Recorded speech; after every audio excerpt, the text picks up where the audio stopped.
Hi, everyone. Thank you for having us.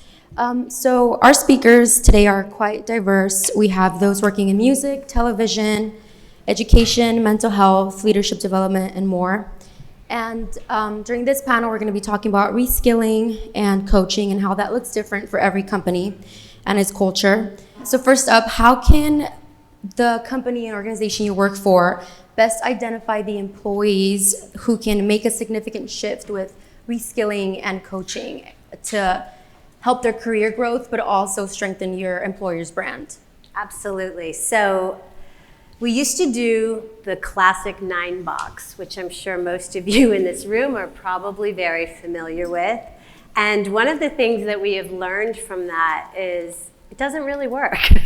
So, sorry if my fellow panelists love it. We've kind of shifted away from that, and we're really leaning heavily on 360s and getting peer-to-peer feedback and looking at individuals that have the right mindset. We're looking for people who raise their hand for new challenges. We're looking for people who are curious, who continuously are asking questions. Oftentimes that person that you're like, oh, I'm gonna have to talk to that person again. They're gonna ask me a billion questions. That's the person we want. That's the person that we're looking for. That's the person that we know can be coached, can be developed, and has a willingness to learn. So we're constantly looking for curious, creative people that have told us and expressed an interest in growing with an organization, as well as people that are not afraid to get feedback, right? So they have to be really receptive and open to feedback, because that's what's going to make them better, as well as better brand ambassadors. Thank you. Mark, do you have anything to add to that from your perspective? Me? Mark? Yeah, Yes. Mark, Yeah. sorry. I think the biggest shift that companies can do to start reskilling and coaching and mentoring employees is to make sure that they are coaching and mentoring employees. One of the things we know about how people learn is that 70% of what we know and what we know how to do, we learned experientially. 20% we learned from coaching and mentoring, and 10% we learned in a classroom. And so a lot of times when we identify an employee needs another skill, our solution is send them to a class. And I'm a big believer in classes. I teach them for a living. I work for Pepperdine, that's what we do. But we don't presume for a minute that all the learning you need comes from classrooms. And we know that a significant portion we learn experientially, and especially from coaching and mentoring. So everything we try to give employees in terms of knowledge and skills should come across those 3 dimensions of experiential learning, coaching and mentoring, as well as classroom learning. Nicole? I would jump in to say I really feel like a lot of this starts with leadership, being supportive of coaching and mentoring. And in our past, we have had some people who weren't so into coaching. Like, what is the value of that? So now that we've had more people going through a coaching engagement, or even different types of coaching, where it might be a power circle of coaching, or 1 hour coaching power hour or something like that, I just encourage people, please go shout it from the mountaintop that this was good, it was a worthy expenditure of your time, and tell the leader that supported you in getting that coaching, thank you so much, right? And please be open about that. And I think that helps turn it from and I know we're going to talk about this, but some of the negative ideas that can come about coaching and also mentoring being an important part of it, and understanding with leaders, like, you can be mentored too. You're the head of the group, but you can learn from those that report to you that you may think are so junior. I've learned from people in different generations about how I need to learn more about people in different generations, right? So we can mentor each other. So I think it's taking that stigma away from coaching and getting into why this is good, and then the branding of it, advertising that coaching is good. So I may be a little bit Pollyannish about coaching because I have a coaching certification. I believe in coaching, so you may have caught that a little bit. Kevin? Yeah, so these are really friendly waters, given what I do. So first of all, yeah, just to plus on what Mark was saying, yeah, and the research actually indicates that we lose about 75% of the knowledge that we learn through formal L&D programs that focus more on that like kind of classroom-based traditional type of learning. So there's a real opportunity there. And the model that we like to use is something we call going from learning to doing to being. is a big part of it. And of course, the learning part is an important bit for sure. But it's about quickly translating into that to practical application, experiential repetition and trial and error that get you to a particular point where if you don't then make that transition, a phased transition into something that we call becoming, there won't be significant knowledge transfer because the effort will remain too high when it comes to actually adopting these as long-term behavioral change. What we do, going back to the core question in terms of assessing kind of who to invest in when it comes to reskilling coaching, it's a lot around what we would call kind of developmental readiness. So there's certain phases that people go through from like unconscious incompetence to conscious incompetence to conscious competence. So you're familiar with that model. And so with that, it's a lot of the same things that Jennifer was talking about, but we're looking at, we're trying to understand, do you have the right motivation? Is there a dissonance between kind of what your current state is and what your desired state is that creates enough tension for which you're going to be motivated to make that move? Are you also going to do you have a certain sense of self-efficacy? A belief that should you embark on this endeavor that you're going to be successful? And then the last, I'd say probably the third more important part is going to be around mental energy. So you can have all the right motivation, but if you are stressed, if you're burnt out, if you're stretched thin, you're probably not going to be that successful in your reskilling endeavor. So the way that we go about it is we literally assess on those things. So we help organizations to assess folks to understand how much are they hitting on those marks to understand their receptivity. And it's not to say if they don't check those boxes that they're lost causes, but it's certainly something where you realize that you're going to have to get over each one of those hurdles if you're hoping for your investment to pay off in reskilling coaching. And just circling back to Nicole about when it comes to needing coaching and wanting to learn new skills to excel at your job, sometimes employees can feel as though it's a negative thing versus constructive. How do you think employers can combat those stigmas and create a culture where people just feel comfortable asking for help? Right, so we were talking about this in prep for our session today, and I was bringing up the fact that where I work, I have been there for almost 20 years now. Definitely in the beginning, I think we're coming out of that phase, but where people looked at, you're telling me I have to get a coach, that means there's something wrong, right? I'm sure you have dealt with this in what you do, Jen, right?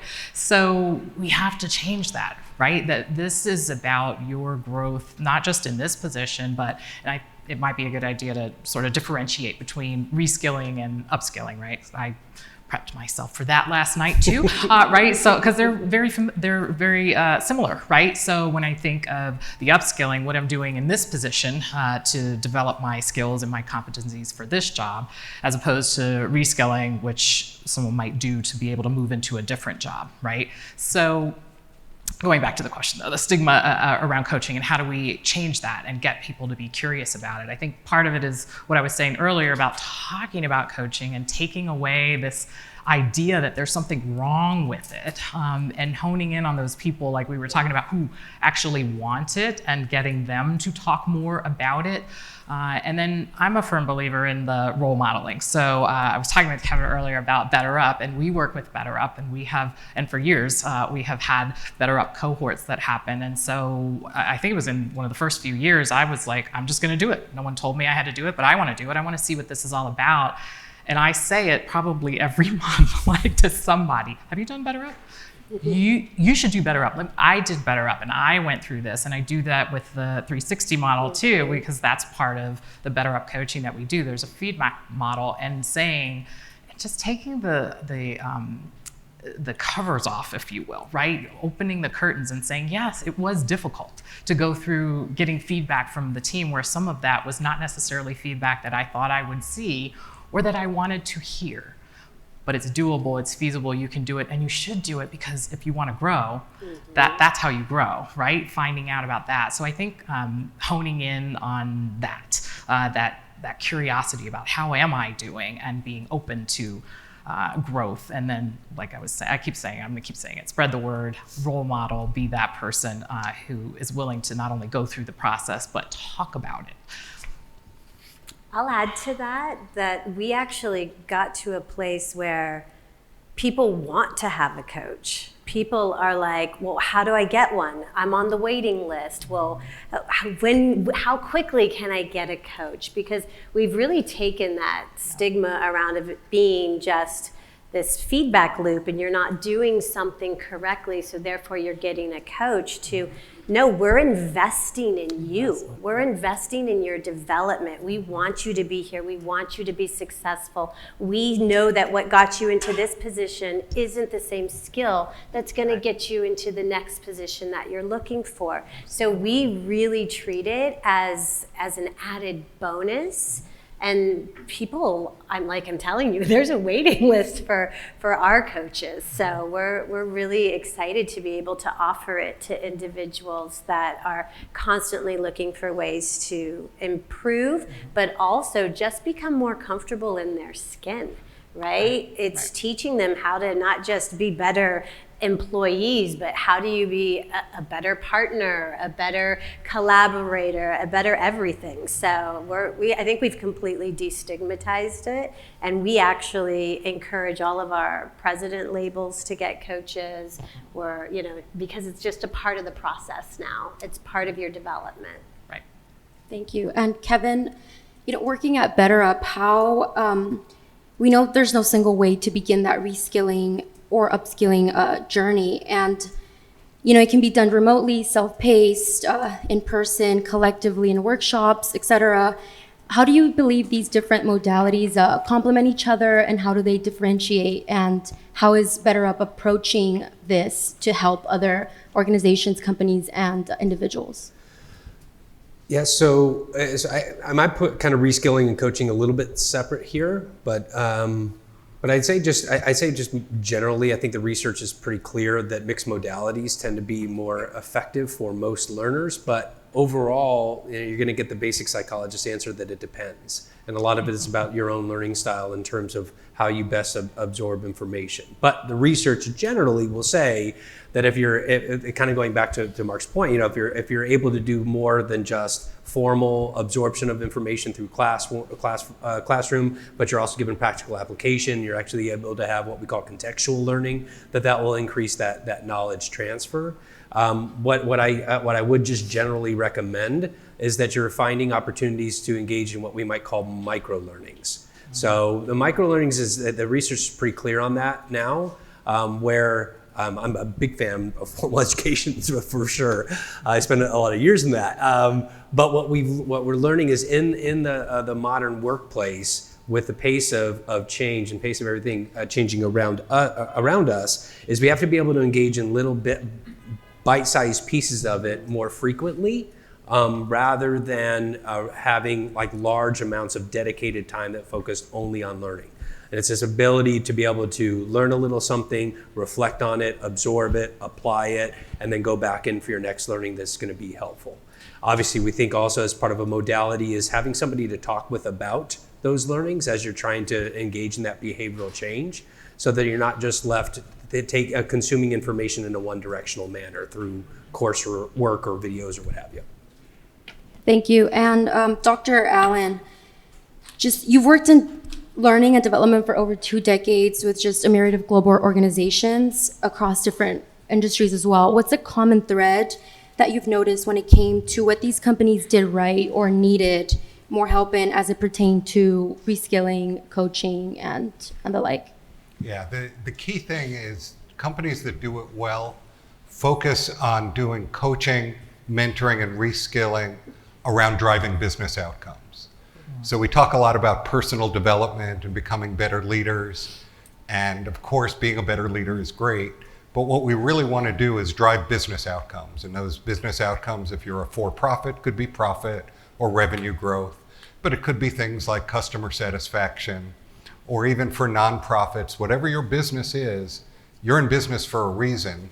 And that reason is not just to create better leaders among your employees, but to drive business outcomes. So I think the focus of all coaching, mentoring, lifelong learning, upskilling, and reskilling should be focused on whatever your organization is in business to do. And frankly, that's going to be the best way to get your budget for it as well, right?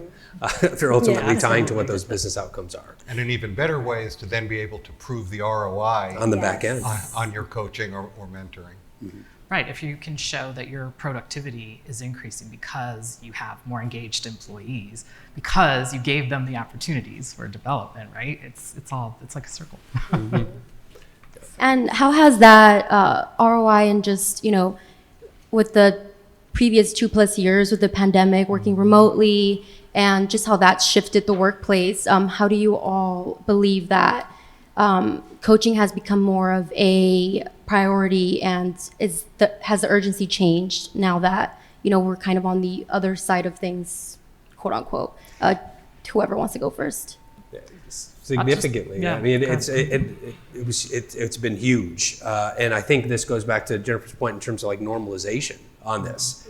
It was something where we started to realize that you couldn't necessarily have this clear division of personal and work life. That the things were literally intertwined as you're taking Zoom calls in your pajamas from your living room, and so from that, there became this kind of reaching through that third wall, if you will, and recognizing, or is it fourth wall? Recognizing that we needed to be able to meet people where they are and provide them that support. And that's kind of where we focus at Better Up, and what we talk about in terms of the whole person. So not just focusing on how to make you a better leader, but how we recognize these things that are happening in your personal life are also contributing to this and helping to be limiters of you reaching your ultimate potential. But it's been huge from this regard in terms of now people are used to it. There is no stigma attached to it. And what we're seeing is it's now a matter of organizations playing catch up in terms of, we were only doing this in really targeted manner before. We would just hold this out as a super little special thing that we would only give to our most precious hypos or only to VPs. But they're starting to recognize that democratizing this type of resource is far more facilitative for reaching their business goals when you give it to kind of the masses. And I think it's vitally important that, not to put our professional coaches out of business, but one of the challenges, especially with the pandemic, is that budgets were tightened. And one of the first places we tighten is learning and development, coaching. And people think, when you hear coaching, a lot of people think of executive coaches.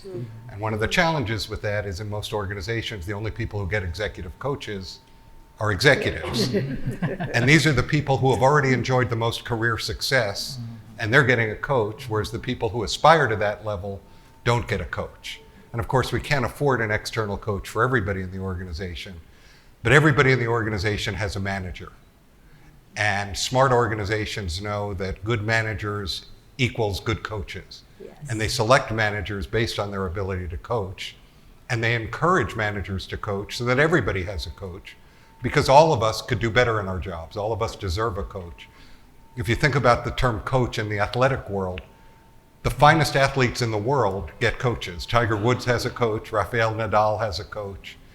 We should all have coaches. Not just one. They have a lot of coaches for all their different aspects. We should all have right? coaches. We can't all afford Right. external coaches, but we all have managers. Right.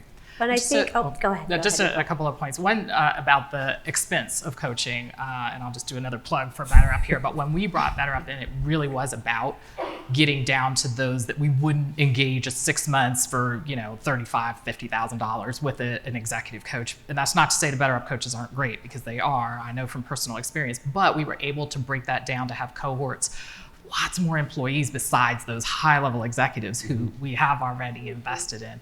And just to the pandemic point that you brought up, I think it's so important to point out to leaders, through this pandemic, you already have been coaching. So this idea, it's like normalizing, right? Like this idea that coaching is this grand thing that we must have a person who has studied coaching for 20 years to do. Like, you're already doing that, right, with your folks. And we've been training you on how to coach your employees through this crazy pandemic where we were dealing with so much burnout, right? And trying to help people to learn about resilience and how we apply that, how we get through all of this together, right? So you're already doing some of that. Let us help you, get you some skills to do even more of that. So.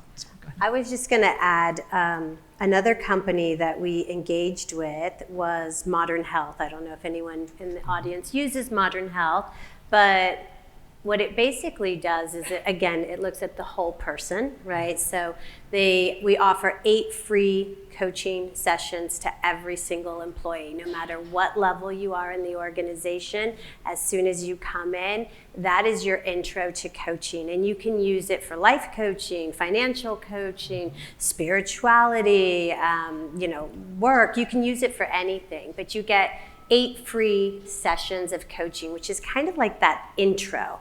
So again, taking the stigma out of it altogether. So everyone gets 8 free sessions. And then again, you'll know, because people will reach out and say, I ate her up, but I was loving this and I want more of it. And so that's another way to identify how to lean in and really understand who's maximizing the benefits that you're offering. Because coaching to me also is about accountability, right? So even if we're great leaders and we're leading by example and we're awesome managers and we are coaching our teams to achieve their goals every day, sometimes it's difficult for new leaders or new managers to really hone in on that accountability.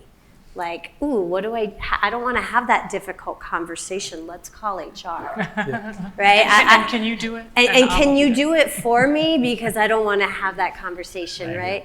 So I think as managers and as leaders become more accustomed to practicing the skills associated with coaching, it really takes it makes it more common ground for people to have those difficult conversations, which makes the entire org better.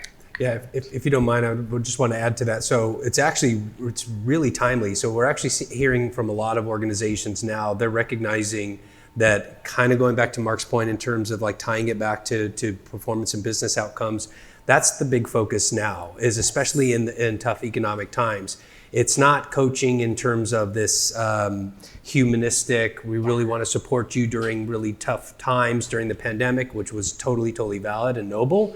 It's recognizing how coaching is actually driving performance and productivity. So a lot of times organizations now, they're faced with these economic headwinds. We see a lot of layoffs. And so you might expect that folks are going to pull back from some of these programs that they might do. And in fact, they're not. What they're recognizing is this is ultimately a lever for them to be able to derive as much value as possible from the talent that they still have. Yes. The focus is still we care about you as a whole person, but we also want to make sure that everybody we've got on the bus is performing as we need them to be. Yeah. And coaching is serving a great purpose there. Well, and reskilling has to address the fact that we have a labor shortage, right? We're looking for people, so maybe we should look internally, and isn't it cheaper, to your point about budgeting cost, that we look at our folks and we train this person? I mean, there's research out there that says it's much cheaper to train people and move them internally, to reskill someone and move them to another job, as opposed to go out and get an external hire and spend all this money on this person, right, to train them. So it ties in. And just as importantly, even though obviously coaching and reskilling adds to a person's asset value to the organization, companies that provide opportunities for reskilling and coaching, they also have much greater retention. Yes. For sure. Yes. Because coaching, learning and development opportunities drive both engagement and retention on top of whatever the value is of the coaching and reskilling. And in a tight labor market, every good employee you hang on to is one less you need to hire. So it's vital, in addition to driving business outcomes, to driving engagement and especially retention now. For sure. It's so important to educate leaders, I think, on that. Because so many times we have leaders coming to us just saying, well, we need to promote the person. We need to give them more money, more this, more that. And they don't often come and say, we need to give them more of the skills. But I think you're so right about that being a retention tool, reskilling, the opportunities within, the opportunities for learning and development and coaching. That those are tools that we can use. And we have a lot of leverage. We have great L&D folks that are passionate about this and want to get in there and teach. And what the executives don't realize is when people quit, they're usually not quitting over money. Right. The number one reason, as we all know, is bad managers, and that's for another panel. But the number two reason why people leave organizations is lack of opportunities for growth lack and of development. career development. Absolutely. And jumping in really quick, circling back to some points that Jennifer was making, can you tell us more about some of the programs at Universal Music Group that are investing in the development and empowerment of employees, specifically as it pertains to women and BIPOC, in order to equip them with the tools necessary? Yeah, no, absolutely. So at Universal Music Group, I also oversee the Diversity, Inclusion, and Belonging team, which is what we call DIBS. And so two programs in particular come to mind right now. We have one that's called UM-SHE, which is specifically for women leadership, women development. So if you're a director to a VP, you can apply to get into this program. It's a 9-month cohort. Very much like everyone on the panel has said, it's a blended learning approach where we have micro learning, we have experiential, we give them coaches, they do the 360s, and then they do like a hackathon or an innovation lab where they're actually solving for a problem within the organization. Last year was the first time we or I should say this year, was the first time we ever launched this program, and it ended 2 months ago, and in those 2 months we have seen a 56% promotion rate of women coming out of the program. Of that percentage, 58% have been BIPOC women. So we're thinking that we're going to continue to maximize on that success and take it global, because this was just for a North American cohort. Another program that we have is called Ascend, and that is specific to our Black talent in the organization. Again, this one is not a 9-month cohort, it's a 6-month cohort. And we partnered with Korn Ferry to do this one. But again, mentorship, executive sponsor, a coach, all are built into this program. And out of 18 applicants that we had, 3 of which have been promoted, 1 who got promoted had 11 people under him get promoted in his department. So they're applying the skills that they're learning, and we're seeing great success because now they're acting as the mentor, as the coach, and they're paying it forward. So we've now created a smaller group of that, which will be open to all of our BIPOC community. So not just focused on Black talent, but all of our BIPOC talent, to launch Ascend 2.0, which is launching next year. So those are 2 that come to mind.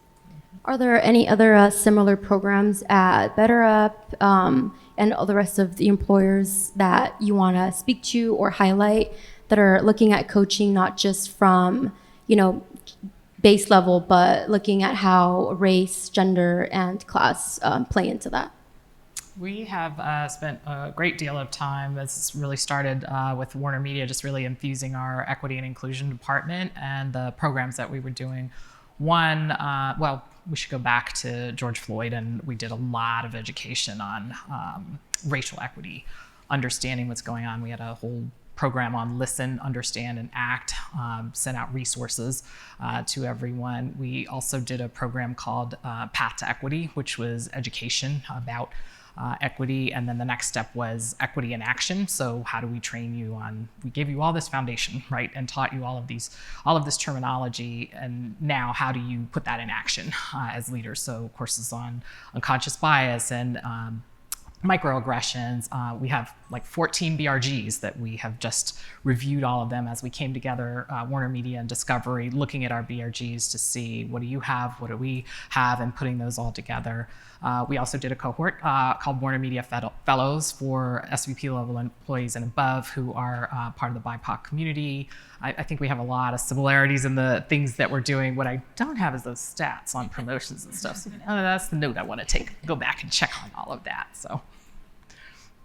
Yeah, and just using BetterUp with diverse populations is a very popular use case among our customers. So many of our customers are deploying it to their ERGs, to diverse populations to great accord, and it's using the different modalities that BetterUp offers. Mm-hmm. Mark, do you have anything to add? And I think just for the sake of time, I want to ask all of you, as leaders in the companies and institutions you work for, what are you doing day in, day out to promote this mindset of continuous learning and curiosity within your team? I know we've answered it a little bit, but Are there any final thoughts in terms of reskilling, upskilling, coaching, and all of that you want to give? You can start with. Sure, I can lean into that. So the day-to-day, what we're actually doing is, yes, we provide the LinkedIn Learning license that a lot of companies provide their people with, but we also just recently partnered with Big Think. And if you don't know this company yet, I highly recommend you write it down. And I don't work for them. I'm not getting any type of commission in telling you this, but what it does is it takes the thought leaders of today and creates these super micro learnings. It's like 2-3 minutes, right? And you hear from the author of a book, or you hear from, Elon Musk is a horrible example today, but let's say you hear from Elon Musk, right, on innovation, and it's these like quick sound bites, but then it also has actionable pieces to go out and practice. So we offer that to everyone, and everything that we have is digitized right now. We use Workday, so everything is on our Workday learning site. So we're constantly reinforcing this. We're looking at the data. We're seeing where do people have the most energy? What are the courses they're going to most frequently? That then helps inform what we want to create in regards to instructor-led or a blended approach. So we do newsletters, we do QR codes throughout the building. We talk it up as much as we can, because one thing L&D people aren't really great at is marketing.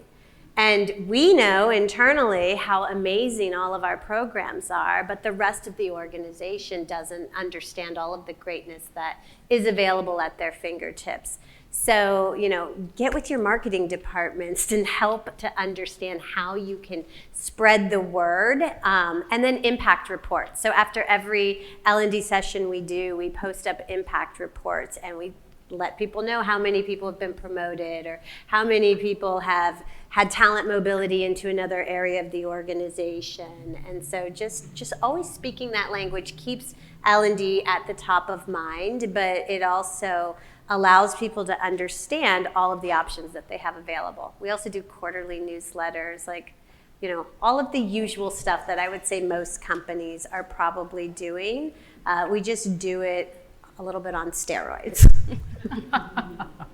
I think you brought up such a good point about the communication, and I applaud you for the vulnerability of saying L&D isn't good about marketing, because that was one of the points I was going to make as on the person out there in the field. Like, sometimes we're finding out about things after they've already happened, like, oh, I would have had some people in there. So getting the word out, I think, is so crucial, and giving us enough time in HR to talk up the programs ahead of time. I think, I'm not saying I'm like the greatest person, but I do have conversations with leaders almost every single day. And so to be able to talk those up.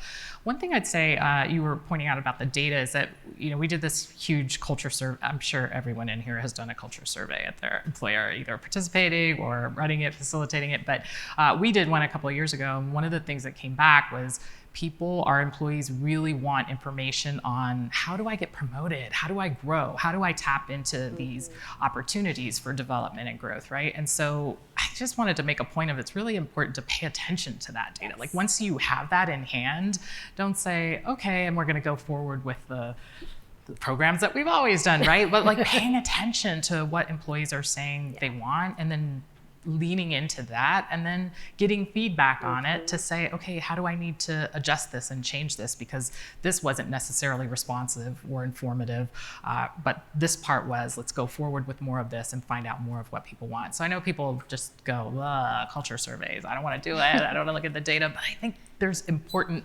stuff in there that we should absolutely be paying attention to. And the reason they feel that way, Nicole, is because most employers don't pay attention to it and do what they've always done. And it's like, if you always do what you've always done, you're going to get what you've already got. So if you're going to survey them, you have to act on the results of that survey. Right. Lean into what matters most to your people, extract your 3 lowest scores, and create some focus groups. You tell us how to fix this. We don't have all the answers. You tell us how to fix it. And that, I think, then starts to also gain some momentum, knowing that their voices are heard, that they feel valued, their input is meaningful. So that's another way to keep it front and forward. Absolutely. Yeah, I've just had something about the repeated marketing and promotion is critical. I see in plenty of organizations where there'll be a significant amount of build up to a crescendo of a moment where they're launching some particular program, and they'll do a great cross-functional road show and tell everybody out about it, but then that serves as kind of the only moment for it.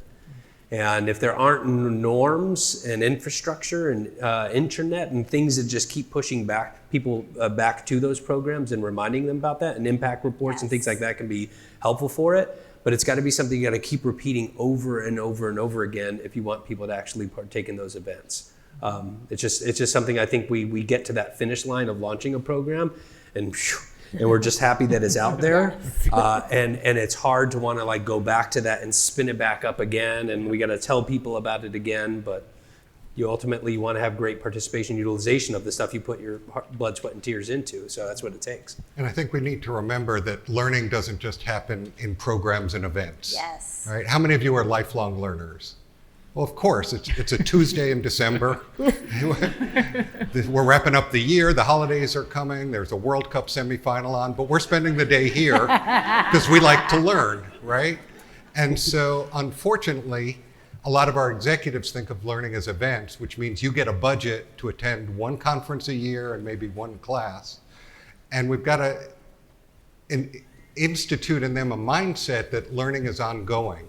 And so, for example, at Pepperdine, if you want an MBA or an executive MBA, we've got that, a master's in human resources. But those are 2-year-long programs. We also have people who are directors of corporate relations who will help you out. If you need an MBA, we've got that. If you need executive education, we work with our corporate partners.